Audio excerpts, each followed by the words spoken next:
natin!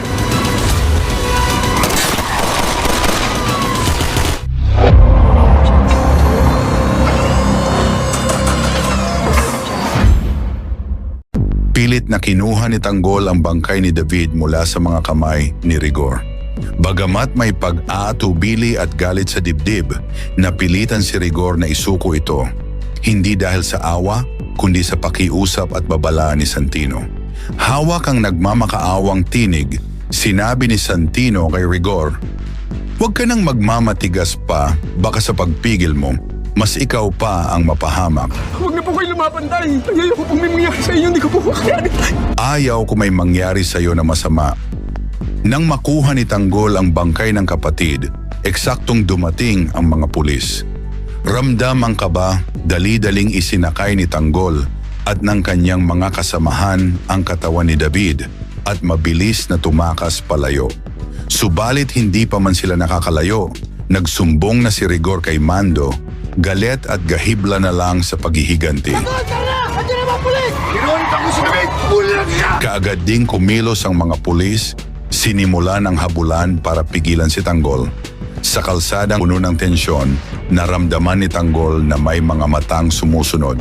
Sa unahan, naroon na ang mga pulis, kabilang na si Rigor, puno ng galit, handang wakasan ang lahat. Hindi nagpatinag si Tanggol, naghanap siya ng ibang ruta, umaasang maililigtas ang bangkay ng kanyang kapatid. Ngunit sa tindi ng puot ni Rigor, hindi na ito napigilan. Habang pinipigilan siya ni Mando, bumunot siya ng baril at sunod-sunod na nagpaputok sa direksyon ni Tanggol.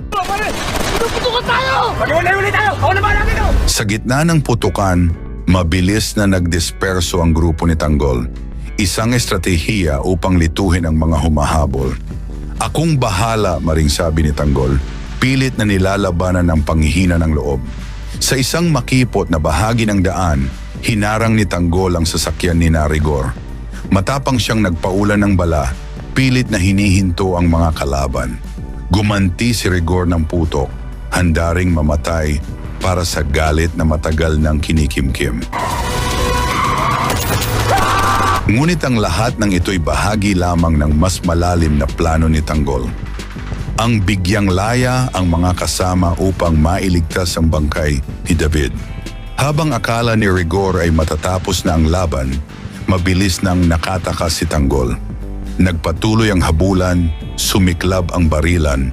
Ngayon kasama na rin si Madonna na walang takot na humarap sa panganib. Ngunit kahit sa kaguluhan, hindi pa rin tumitigil si Rigor. Para sa kanya, walang kapatawaran si Tanggol. Walang kapayapaan hanggat hindi ito nalulugmok. Sa dugo ang puso, tila muling bumukas ang sugat ng nakaraan. Ang pagkamatay ni David ay hindi lang trahedya, kundi paalalang wasak na ang pamilya. Si Tanggol pilit na binubuo ang mga piraso ng pamilya. Si Marites ngayon ay nasa bingit ng kamatayan. Ang bawat putok ng baril ay hindi lang ingay ng digmaan, kundi sigaw ng damdaming nilamon ng galit, sakit at pangungulila. Sa gitna ng kaguluhan, pagdurusa at bangayan, isang tanong ang pumapait sa hangin. Hanggang saan ang kayang gawin ng isang anak, kapatid at ama para sa katarungan? Sapagkat ang digmaang ito'y hindi lang laban ng armas. Ito'y labanan ng puso, ng pananampalataya at ng pagkatao. Huwag kalimutang mag-subscribe. Maraming salamat po. Kaya pa kayang bawiin ni Rigor ang bangkay ni David mula kay Tanggol?